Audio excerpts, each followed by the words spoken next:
కర్నూలు సాక్షి edition కార్యాలయం ముందు Allagadda MLA Bhuma Akhilapriya మనతో మాట్లాడడానికి మేడం చెప్పండి, ఏంటి ప్రధానంగా ఇటీవల మనం వార్తల్లో చూసాము, కేజీ చికెన్కు 10 రూపాయల కమిషను, అరడుగు జాగాకు 60 పైసా అని చెప్పి కథనం స్పందించారు. మీరు ఎలా రేపు క్యాప్షన్ నాకే గుర్తులేదు, మీకు బాగా గుర్తుంది.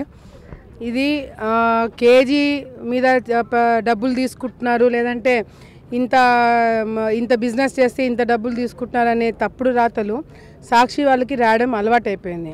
వీళ్ళ రాజకీయాల వల్ల, వీళ్ళ రాతల వల్ల ఎంతోమంది తెలుగుదేశం పార్టీ నాయకులు కావచ్చు, లేకపోతే జన సైనికులు కావచ్చు, బీజేపీ వాళ్ళు కావచ్చు, రాష్ట్రంలో ఎంతోమంది మీద తప్పుడు రాతలు రాసి వాళ్ళ ఇంటిగ్రిటీ వాళ్ళే పోగొట్టుకుంటున్నారు. ఈరోజు నిజంగా అంటే మాది ఏదైనా తప్పు చేస్తుంటే మేము బయటకు వచ్చి ధర్నాలు కూడా చేసేవాళ్ళం కాదు, ప్రొటెస్టులు కూడా చేసేవాళ్ళం కాదు. మేము అడిగేది ఏంటి, నిజంగా అంటే ఎంక్వైరీ ఏమైనా జరిగిందా, ఎంక్వైరీలు ఎవరైనా తేలినారా, పోనీ ఏమైనా ఆధారాలు చూపించినారా, ఎవరైనా బయటకు వచ్చి మా దగ్గర నుంచి భూమా అఖిలప్రియ డబ్బులు తీసుకుందని ఎవరైనా చెప్పినాడా? ఎవరు కూడా చెప్పలేదు, ఏ ఆధారాలు లేవు. అసలు దీని మీద పోరాటం మొదలుపెట్టిందే నేను ప్రతిపక్షంలో ఉన్నప్పుడు, గత వైసీపీ నాయకులు ఎమ్మెల్యేలుగా ఉన్నప్పుడు వాళ్ళు కేజీకి 100 రూపాయలు తీసుకుంటున్నారు, ప్రజల మీద భారం పెడుతున్నారు, దోచుకుంటున్నారని చెప్పి ప్రెస్ మీట్లు పెట్టి దాని మీద పోరాటం మొదలుపెట్టిందే నేను. ఈరోజు వాళ్ళ షాపులు మూపించారు అని చెప్పి మా మీద దాని భారము అలిగేషన్స్ మా మీద నెట్టి మేము మూపించాము, మేము డబ్బులు తీసుకుంటున్నామని చెప్పి ఈరోజు మా మీద అలిగేషన్ చేశారు. అది ప్రూవ్ చేయమంటున్నాం. If there is any truth in that, prove it. Proof లేకుండా మీరు ఎందుకు రాస్తున్నారు అనేది ఈరోజు ప్రొటెస్ట్ చేయడానికి నాతో పాటు కోళ్ళు కూడా వచ్చినాయి. అంటే ఏంటి, ఎక్కడ ప్రారంభమైందంటారు ఈ కోళ్ళ సంబంధించినటువంటి ఇష్యూ? మీరు ఇందాక ఒక వీడియో చూపించారు, గతంలో వైసీపీ హయాంలో కోళ్ళ గురించి మీరు మాట్లాడడంతోనే ఈ మధ్య మీ మీద ఈ విధంగా కోళ్ళ సంబంధించినటువంటి రాజకీయం తెర మీదకి వచ్చిందా? ఫస్ట్ ఆఫ్ ఆల్, ఎవరైతే కొన్ని షాపులకు సంబంధించిన వాళ్ళు మొనోపోలీగా ఒక్కరే మెయింటైన్ చేయాలా, ఒక్కరే అమ్మాలా, ఒక్కరే మొత్తము చికెన్ బిజినెస్ అంతా నడపాలని వైసీపీ నాయకులు ఒకరిని పెట్టినారు. వాళ్ళు మొత్తము ఆలగడ్డ ప్రాంతంలో మొత్తము చికెన్ ఇంతే రేటుకి అమ్మాలని చెప్పి ఒక హుకుం జారీ చేసినారు. అది మనం వచ్చిన తర్వాత బ్రేక్ చేసి పేపర్లో రేట్లు ఇస్తారు, చికెన్ ఎంత ఇవ్వాలా, ఏ ప్రాంతంలో ఎంత రావాలని. గతంలో వైసీపీ ప్రభుత్వం ఉన్నప్పుడు కేజీ 280 రూపాయలు కూడా ఉండింది ఆలగడ్డ ప్రాంతంలో, నంద్యాల ప్రాంతం కన్నా ఎక్కువ ఉండింది. అది మేము వచ్చిన తర్వాత కేజీ 150, 170 పేపర్ రేటు ప్రకారం కూడా అందరు అమ్మాలని చెప్పి మేము ఒకటి పెట్టినాం. ఇంకా వాళ్ళకి డబ్బులు లాసే కదండి, వాళ్ళ హుకుం అంతా మేము నడవనీయట్లేదు. దానికి సాక్షి వాళ్ళు సపోర్ట్ చేస్తూ మేమేదో కమిషన్లు తీసుకుంటున్నాం, కక్కుర్తి పడుతున్నామని చెప్పి నీచమైన రాతలు రాయడం మొదలుపెట్టాను. నేను కావాలనుకో అంటే 4-5 రోజుల క్రితమే నేను దీనికి కౌంటర్ ఇచ్చేదాన్ని. కానీ సాక్షి వాళ్ళు, ఇంకొక పాయింట్ నేను చెప్పడం మర్చిపోయినా, సాక్షి వాళ్ళు ఈ 4 రోజుల నుంచి నన్ను టార్గెట్ చేసి రాస్తున్నారే తప్ప 4 రోజుల నుంచి ఆలగడ్డ ప్రాంతంలో కేసీ కెనాల్ తెలుగంగా నీళ్లు రావట్లేదు, రైతులు ఇబ్బందులు పడుతున్నారని ఒక్క రాత కూడా రాలేకపోయినారు. ఎందుకు రాలేకపోతున్నారు? కేవలం మా మీద పెట్టే దృష్టి ప్రజల మీద వాళ్ళు పెట్టలేకపోతున్నారు.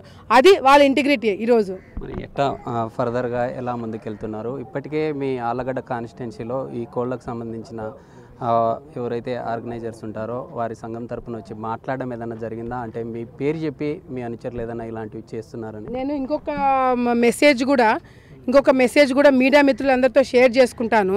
దాంట్లో ఈ కోడ్ల అదే ఈ చికెన్ సంబంధించిన అసోసియేషన్ ఎవరో ఉంటారు, వాళ్ళు కమిషనర్ గారికి ఒక మెసేజ్ ఒకటి పాస్ చేసి దాంట్లో కూడా వాళ్ళు ఏమని మెన్షన్ చేశారు, మేము భూమా అఖిలప్రియ దగ్గరికి వెళ్తాము, చంద్రబాబు నాయుడు దగ్గరికి వెళ్తాము, పవన్ కళ్యాణ్ దగ్గరికి వెళ్తాము, వాళ్ళ దగ్గర మేము న్యాయం కోరుకుంటామని చెప్పి ఒక మెసేజ్ పాస్ చేశారు. నేను అవినీతి చేస్తుంటే నా దగ్గరికి వచ్చి న్యాయం అడుగుతారా? ఒకవేళ అట్లా చూసుకుంటే అది ఆ మెసేజ్ మేము పంపించింది కాదు, వాళ్ళు పంపించిందే. నిజంగా అంటే నేను అవినీతి చేస్తున్నానంటే నా దగ్గరికే వచ్చి న్యాయం అడుగుతారా అండి? మరి సాక్షి వాళ్ళు అది కూడా తెలుసుకోకుండా ఎందుకు రాస్తున్నారు? ఒక ఆడపిల్ల గురించి మాట్లాడేటప్పుడు, ఒక మహిళ గురించి ఒక రాత రాసేటప్పుడు 10 సార్లు ఆలోచించాలా, ఎవరి గురించి అయినా సరే ఫర్ ద ఫ్యాక్ట్. కానీ క్యారెక్టర్ అసాసినేషన్ ఒక మహిళ గురించి చేస్తున్నప్పుడు ఆ మాత్రం ఇంగిత జ్ఞానం లేదా? సరే, మేమంటే గతంలో నుంచి రాజకీయాలు చూసాము, ఎన్నో ఎదుర్కొన్నాము, జైళ్ళకి పోయినాము, కేసులు వేయించుకున్నాము, గట్టిగా ఉన్నాము కాబట్టి ఏదో కొంత బయటకు వచ్చి కొట్లాడుతున్నాము. సామాన్య మహిళలు ఈ విధంగా రాస్తే బయటికి రాగలుగుతారా?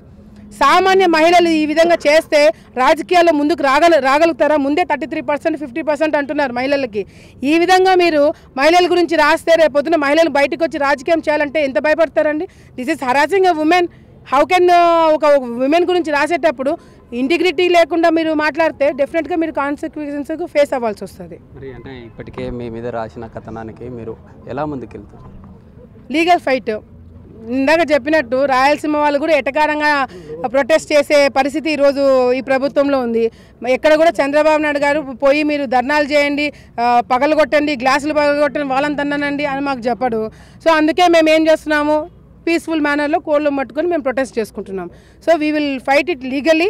మళ్ళీ కేసు వేస్తాము. వీళ్ళు రాసిన పిచ్చి రాత్రులకి ఈరోజు నా పేరు మెన్షన్ చేసి, నా భర్త పేరు మెన్షన్ చేసి, నా కార్యకర్తలని డిగ్రేడ్ చేస్తూ మాట్లాడినారు. కాబట్టి తప్పకుండా they will have to face the consequences.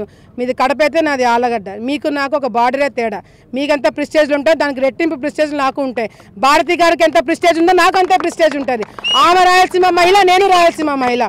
She will fight, I will fight, will see who will win. ఇది మొత్తంగా ఈరోజు సాక్షి కార్యాలయం ఏదైతే ఉందో, ఎడిషన్ కార్యాలయం ముందు ఆలగడ్డ నుంచి పెద్ద ఎత్తున కార్యకర్తలు చేరుకొని ఆందోళన చేపట్టినటువంటి పరిస్థితి. కోళ్ల వ్యర్థాలను ఈ సాక్షి ఎడిషన్ కార్యాలయం ముందు అక్కడే బైఠాయించి కార్యకర్తలంతా కూడా పెద్ద ఎత్తున ఇటీవల ప్రసారమైనటువంటి సాక్షిలో ఏవైతే కథనాలు ఉన్నాయో అందుకు నిరసనగా ఖచ్చితంగా రానున్న రోజుల్లో లీగల్గా కూడా వెళ్తామంటూ తెలుపుతున్నటువంటి పరిస్థితి. గతంలో ఏదైతే వైసీపీ హయాంలో ఉండే సమయంలో ఏదైతే కామెంట్ చేశారో అలాంటి కామెంట్తోనే ఈ మధ్యకాలంలో ఆళ్లగడ్డ కేంద్రంగా ఈ కోళ్ల రాజకీయం జరుగుతున్నట్లుగా కూడా ప్రజెంట్ ఉన్నటువంటి ఎమ్మెల్యే చెప్తున్నటువంటి పరిస్థితి. అయితే రానున్న రోజుల్లో ఖచ్చితంగా లీగల్గా ముందుకెళ్తాము. ఇప్పటికే రాసినటువంటి రాతలు ఏవైతే ఉన్నాయో అందుకు సంబంధించి కోర్టులో వెళ్ళి తెలుసుకుంటామని తెలుస్తున్న పరిస్థితి. ఇప్పుడు రావుతో శ్రీరామ్, సాక్షి నుంచి.